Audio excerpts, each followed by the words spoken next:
que je n'ai pas de questions moi-même. Et que je n'ai pas de réponse pour tout. Je vais essayer de regarder qui ça nous a fait là. Qui a démarqué nous par rapport aux définitions classiques de ville, aux définitions classiques de l'urbanisme, que pas nécessairement obligé de répondre. Les urbanistes se connaissent, les compositions, les politiciens ont défini ville en général. Et que bon ensemble de plans urbanistiques qui existaient dans la ville là, bon ensemble de lois également, bien entendu, bien sûr, déjà. Comment nous avons démarqué nous et de ça d'une définition industrielle et marchande d'une ville comme Port-au-Prince, c'est-à-dire faite pour la consommation touristique, bien entendu, okay. Mais au dépend finalement du social, par exemple, c'est-à-dire que convivialité, je dis nous, monter descendre dans le village, etc., n'a pas de blague, et ça. L'urbanisme, finalement, qui est en train de penser, ne prévoit pas ça et aller voir les plans, etc. Et que, bon, maintenant, d'une ville comme Port-au-Prince, en réhabilitant sa valeur d'usage fondée sur des atouts historiques et mémoriels. Et c'était étonnant de voir, c'est seulement Mme Bayard, de la Fondation et Odette Fof, qui est très clair, lui-même par urbaniste, qui est très clair par sociologue, par chère madame, il est clair avec nous, lui-même c'est que le qui parle. Qui parlait justement dans le cadre de l'école de l'historique finalement, on peut faire de Port-au-Prince une ville plutôt en centre historique dans la Caraïbe, seul. Alors que nous avons des bons diplômés de cette question-là, qui est à Port-au-Prince. Monsieur le journaliste n'est plus là, mais à Port-au-Prince, finalement, parlant du monument dans ce sens-là, c'est très compliqué, c'est l'image de la ville, et l'image de la ville doit être construite et reconstruite pour être appropriée. Et que nous avons des difficultés ça là, parce que le mémoire vivant, c'est mémoire justement côté ensemble depuis espace de mise en place pour que les services et métropole là en termes de lieu de transit, et que l'histoire ça, il pas remettre en question, il pas mettre sous tapis, comment nous sommes capables d'intéresser le tourisme culturel, le tourisme mémoriel à partir, rien que le fait que ce lieu-là, avec éléments finalement son fond de mer et les îlots qui sont encore là comme traces, même si un peu la loi absent, mais l'absence également des traces fait événement et nous dit un grand sociologue. Et comment produire un espace et produire un espace social, et là je veux faire encore l'espace de Port-au-Prince, c'est produit, c'est-à-dire l'espace sont décisions pour faire. Donc, en proposant, en imaginant, en définissant les espaces, il faut justement voir quelle place accorder à chaque usager. Comment produire un espace social qui a la capacité de prendre en compte les multiples usages et ceux et celles qui y résident, c'est-à-dire villas occupées par différents groupes de monde. C'est certain qu'il n'y a pas les millions de villes et qui projetaient vers une sorte de gentrification, c'est-à-dire d'embourgeoisement du Port-au-Prince, après que l'élément classe moyen viennent pas fréquenter encore et qu'il y a brasserie pour faire ça, élément bien oublié, gentrification, côté embourgeoisement de l'espace, des centres commerciales, tout pour en forme, mais là, tout pour en forme, c'est-à-dire les gens qui peuvent.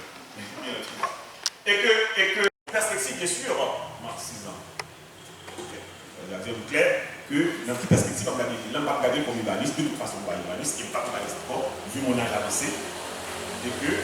Mais regarder comment il serait la ville comme la manifestation concrète d'une solidarité, d'une façon de vivre ensemble. Là, on a parlé au fondateur de la sociologie, de Durkheim, sociologue français, et que, vous remarquez, c'est très consensuel la manière que Durkheim est finalement nous définir. Effectivement, faire venir le tourisme, c'est montrer le tourisme, et juste ça nous gagne, c'est-à-dire son invitation à vivre ensemble.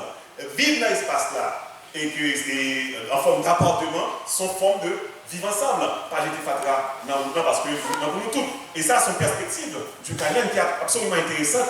Et bien sûr, on se rappelle bien que dans le paradigme de monsieur Durkheim, c'est fonctionnaliste, c'est-à-dire c'est l'espace que on pas parler sur même pas parler sur vous, mais on ne peut pas un problème, on ne doit pas un problème. Vous voyez, c'est une sorte de rationalité comme ça. Hein?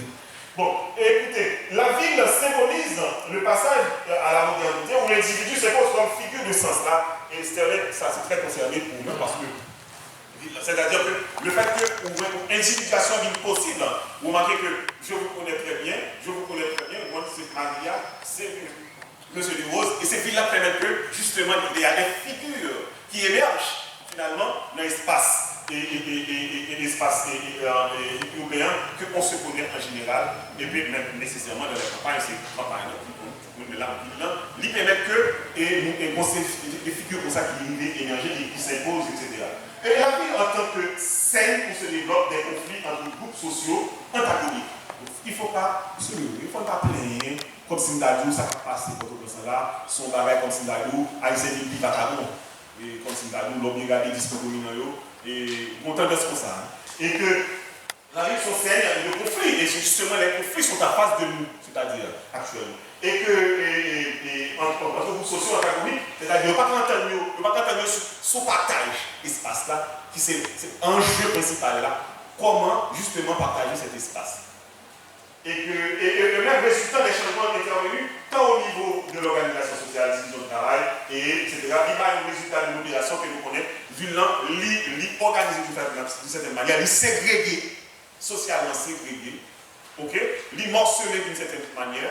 De plus en plus de la ville, du noyau colonial, du tracé colonial qu'on a connu en 1749, que M. Girardi vient nous dire, et 2 ans après, il est effondré contre le monde de terre, mais en même temps, en 1770 également, il est effondré, et que justement, il préoccupe nous, parce que de toute façon, dynamique d'interdiction historique qui fait que les cultivateurs,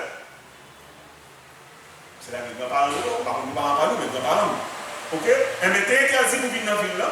Et c'est dynamique ça qui permet que, et que 200 km de Paul Verret, monter tous ces nouvelles choses, ça livre un ensemble de textes qu'il a dans l'historiographie haïtienne, qui dit nous, ville n'est pas faite pour nous. Et raison pour laquelle on nous dit quoi? Le paysan nous dit, moi, habitant pas miser la ville, parce qu'il sait déjà qu'il n'est pas bien perçu, vu, apprécié dans la ville. Il jette lui-même, il fait ça, il fait faire, on va dans ça là, en autre, et puis il jette.